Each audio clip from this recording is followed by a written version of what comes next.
Halo, Assalamualaikum, welcome back to my YouTube channel Bidan P3K. Nah, kali ini ada 15 soal yang akan kita bahas. Namun sebelumnya jangan lupa like, comment, share, dan subscribe. Nah, kita masuk ke soal yang pertama. Ini tentang undang-undang ya teman-teman. Seorang perempuan umur 25 tahun datang ke praktik mandiri bidan atau PMB dengan keluhan tidak haid selama 2 bulan disertai mual muntah. Hasil pemeriksaan KU baik, tekanan darah 110/70, nadi 80 kali per menit, pernapasan 24 kali per menit, suhu 36,5 derajat Celcius, HCG urin negatif. Bidan menganjurkan untuk melakukan tes ulang di pagi hari, atau juga bisa datang ke bidan lain untuk melakukan pemeriksaan ulang agar ada second opinion. Undang-undang pasal berapa yang mengatur hak klien? A. Undang-Undang nomor 4 tahun 2019 pasal 60. B. UU nomor 4 tahun 2019 pasal 61. C. Undang-Undang nomor 4 tahun 2019 pasal 62. D. Undang-Undang nomor 4 tahun 2019 pasal 63. E. Undang-Undang nomor 4 tahun 2019 pasal 64. Langsung saja pada pembahasan.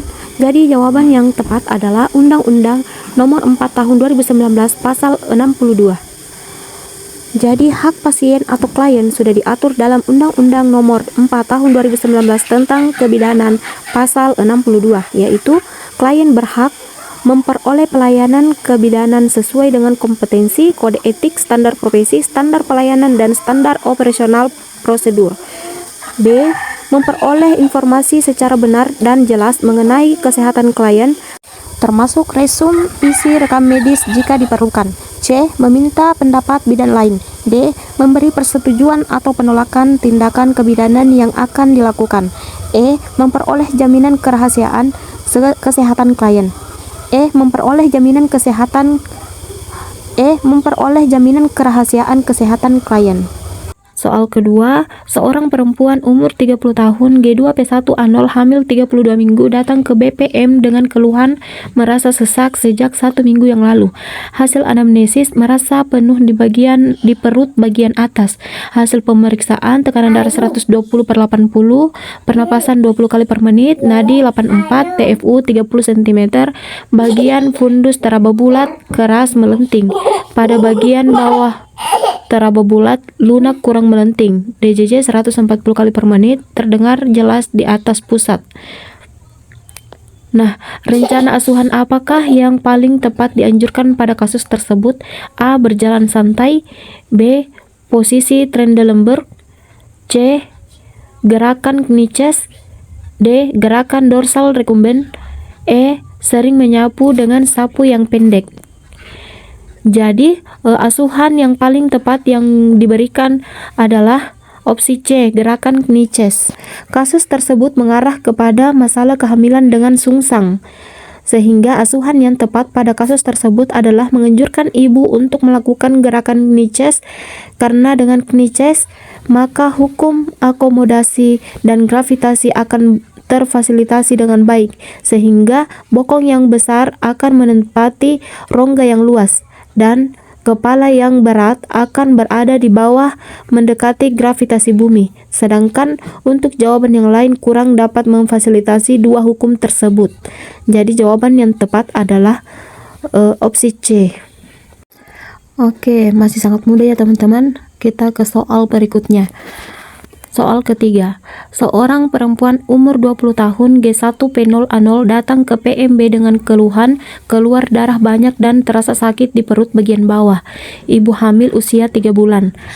Hasil pemeriksaan KU cukup, tekanan darah 100/60, nadi 76 kali per menit, suhu 36,5, pernapasan 20 kali per menit, TFU 3 jari di atas simpisis, serviks terbuka, keluar darah dari kemaluan.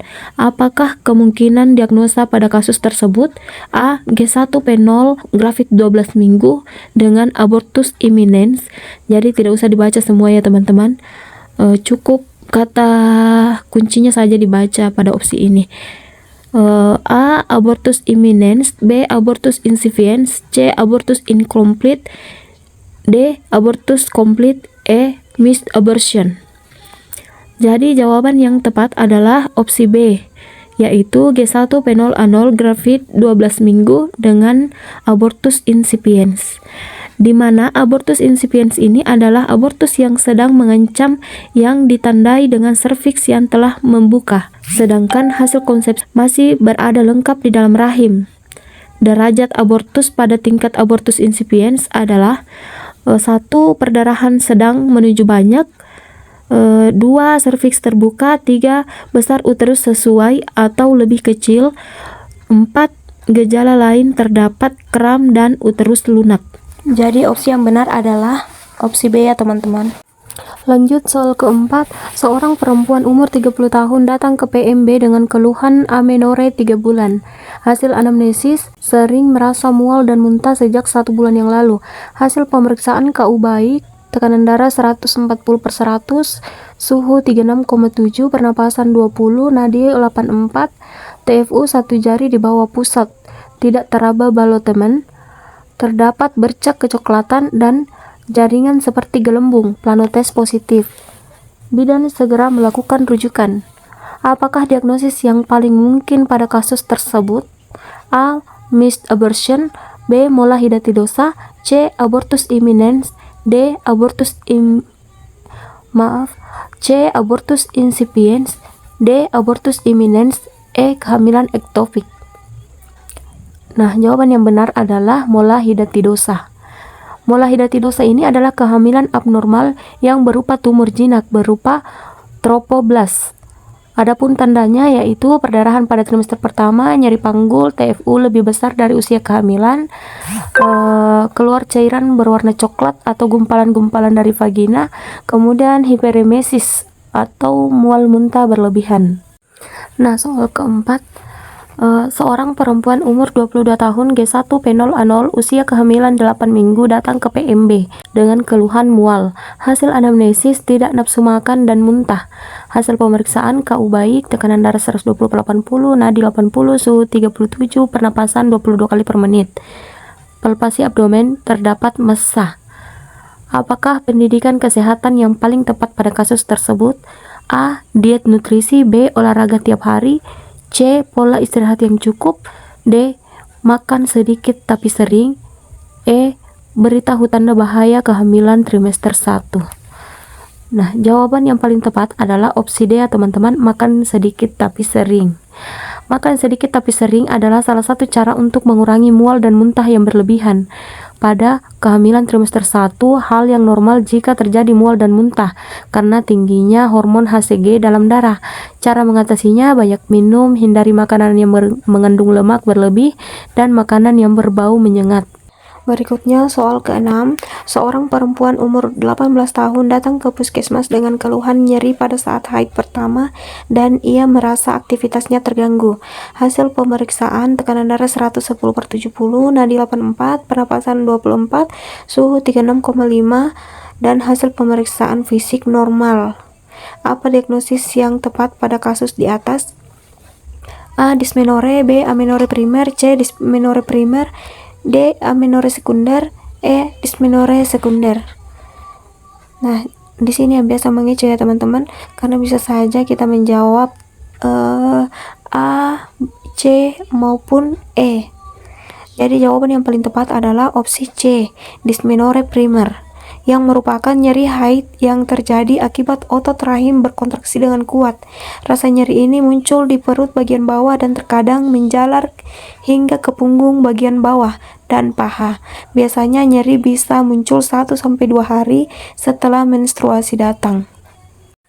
Nah, soal ke-7, seorang perempuan umur 30 tahun G2 P1 anol hamil 39 minggu datang ke PMB dengan keluhan mules-mules sejak 2 jam yang lalu. Hasil anamnesis, mules seperti ingin buang air besar, hilang timbul semakin kuat semakin sering, didahului dengan keluarnya lendir berwarna kemerahan dari kemaluan. Hasil pemeriksaan tekanan darah 120/70, nadi 80, suhu 37, pernapasan 16, TFU 33 cm, penurunan kepala 2/5, DCC 136 kali per menit, teratur, HIS 2 kali 10 menit, durasi 30 detik, pembukaan serviks 5 cm, ketuban utuh, posisi UUK belum jelas, kepala HOTS 2. Apakah diagnosa pada kasus tersebut? A. Kala 1 fase laten, B. Kala 1 fase aktif, C. Kala 2, D. Kala 3, E. Kala 4. Nah, kalau kita temukan soal yang seperti ini teman-teman, langsung saja baca soalnya, apakah diagnosa pada kasus tersebut. Kemudian lihat opsinya dan tentukan kata kuncinya. Kata kunci di sini adalah pembukaannya, yaitu pembukaan 5 cm. Tentu saja itu masih termasuk kala 1 fase aktif. Nah, soal ke-8. Seorang bayi laki-laki lahir spontan 5 menit yang lalu di puskesmas. Hasil pemeriksaan, bayi menangis keras dan kuat. Gerakan aktif. Bidan mengeringkan tubuh bayi dengan kain tanpa harus memandikan dan mengklaim tali pusat. Apakah tindakan bidan selanjutnya?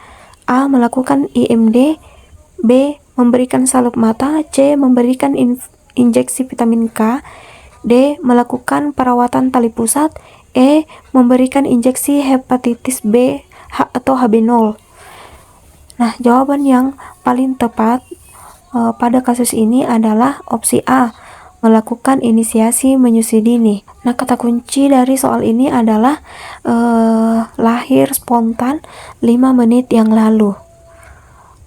Bidan mengeringkan tubuh bayi dengan kain tanpa harus memandikan dan mengklaim tali pusat untuk mempererat ikatan batin antara ibu dan bayi. Setelah dilahirkan, sebaiknya bayi langsung diletakkan di dada ibunya sebelum ibu dibersihkan.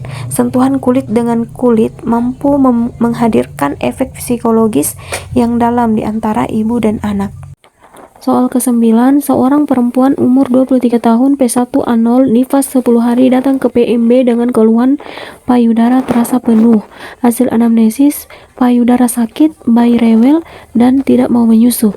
Hasil pemeriksaan didapatkan hasil tekanan darah 110/80, nadi 80 kali per menit, suhu 37,2, pernapasan 20 kali per menit, payudara terasa keras, panas, dan ASI tidak lancar. Apakah diagnosis yang paling tepat pada kasus di atas? A. Mastitis, B. Infeksi, C. Febris puerperialis, D. Abses payudara, E. Bendungan ASI. Nah, jawaban yang tepat adalah diagnosanya itu bendungan ASI.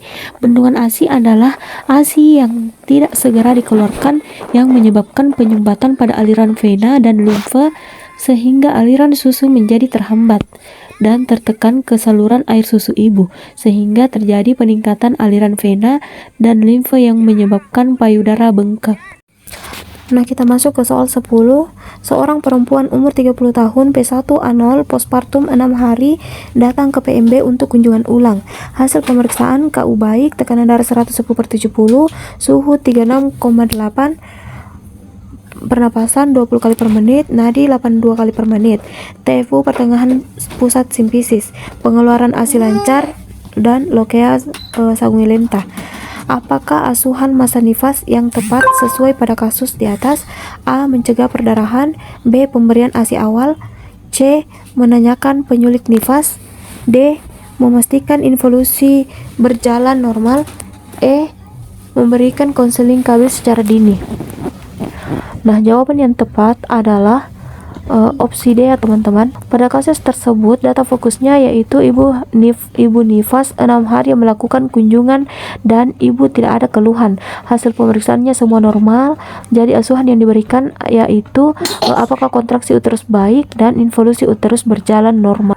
Lanjut soal 11. Seorang perempuan umur 20 tahun datang bersama suaminya ke BPM, mengatakan ingin ber-KB. Hasil anamnesis, baru menikah 1 bulan yang lalu, ingin menunda kehamilan selama 3 tahun. KU baik, tekanan darah 120/80, nadi 90, pernapasan 24, suhu 36,7, tidak ada tanda-tanda kehamilan, plano tes negatif. Alat kontrasepsi apakah yang paling tepat pada kasus tersebut?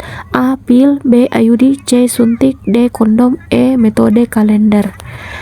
Nah, jawaban yang tepat pada kasus ini adalah opsi A. Pil. Berdasarkan urutan pemilihan kontrasepsi yang rasional, klien dengan usia 20 tahun termasuk dalam fase menunda kehamilan. Urutan pemilihan kontrasepsi yaitu yang pertama adalah menggunakan pil. Lanjut soal nomor 12. Seorang perempuan umur 22 tahun postpartum 2 minggu datang ke PMB mengeluh payudara nyeri, puting susu lecet. Hasil pemeriksaan tekanan darah 110/70, nadi 80, pernapasan 24, suhu 39,5. Payudara kiri tampak keras dan kemerahan. Apa diagnosis pada kasus di atas? A. Mastitis, B. Seamama, C. Abses payudara, D. Bendungan ASI, E. Fibroma memai.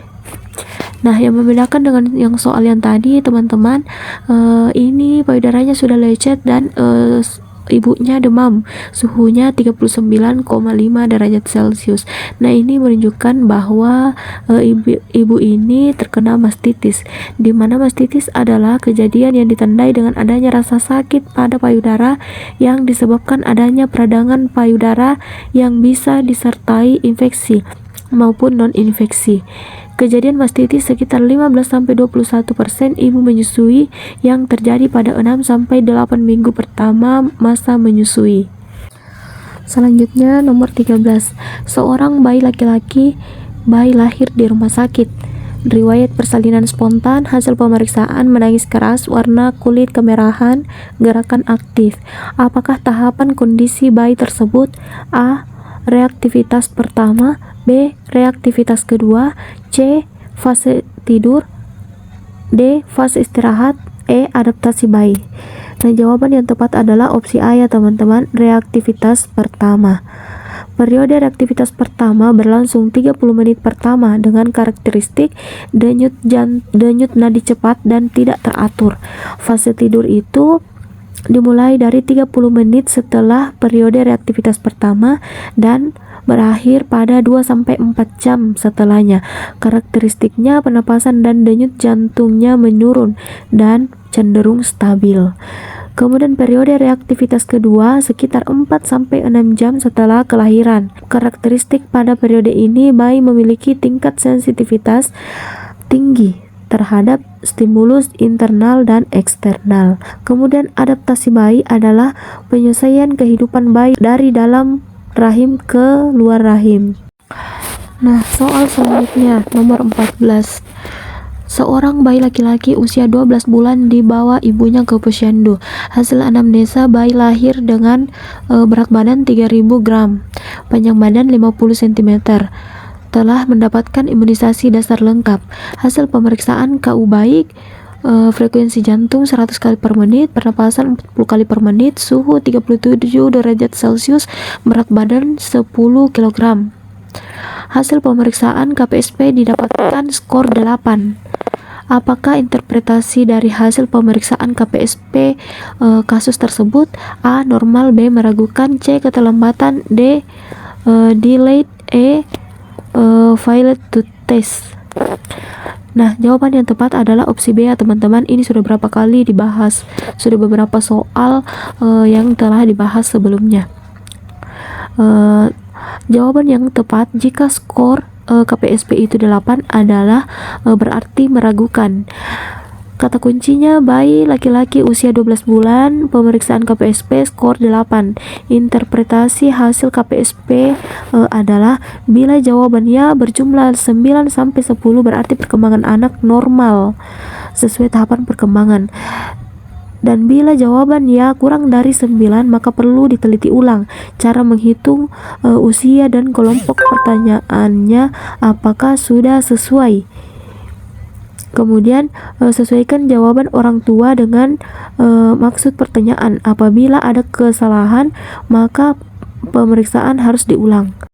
Nah, yang ketiga, bila setelah diteliti jawabannya berjumlah 7-8 berarti perkembangan anak meragukan dan perlu pemeriksaan ulang 2 minggu kemudian dengan pertanyaan yang sama. Jika jawaban tetap sama maka kemungkinan ada penyimpangan. Nah, yang keempat itu bila jawaban berjumlah berjumlah 6 atau kurang, kemungkinan ada penyimpangan dan anak perlu dirujuk ke rumah sakit untuk memerlukan pemeriksaan lebih lanjut. Jadi sudah jelas ya teman-teman, skor 8 itu meragukan. Nah, soal berikutnya, soal terakhir ya teman-teman. Seorang perempuan umur 30 tahun datang ke puskesmas dengan keluhan berat badan tidak bisa naik sesuai dengan yang ada di KMS. Hasil pemeriksaan, anaknya sulit makan dan BAB encer, sering merengek, rambut mudah rontok dan tipis. Hasil pemeriksaan, balita usia 3 tahun, berat badan normal, usia 3 tahun 12,5 kg. Udem pada daerah abdomen, tangan dan kaki, wajah sembab dan bulat seperti bulan. Apa diagnosis yang tepat pada kasus di atas? A. Diare, B. Dehidrasi, C. Marasmus, D. Kwashiorkor, E. Kwashiorkor dan marasmus. Nah, jawaban yang tepat adalah Kwashiorkor atau opsi D. Nah, kita lihat pembahasan. Udem pada daerah abdomen, tangan dan kaki, wajah sembab, bulat seperti bulan. Kwashiorkor ini adalah malnutrisi karena kekurangan protein meski asupan energinya cukup dalam jangka waktu yang lama, dengan ditandai odem akibat terlalu banyak cairan dan jaringan tubuh, rambut kering dan rapuh yang mudah rontok, perut yang membuncit, hilangnya massa otot. Oke, sekian dulu pembahasan malam ini. Terus berlatih untuk mengerjakan soal-soal supaya lebih terlatih lagi jika dihadapkan dengan soal seleksi. Like, comment, share, dan subscribe video ini. Terima kasih teman-teman. Wassalamualaikum warahmatullahi wabarakatuh. Sukses selalu.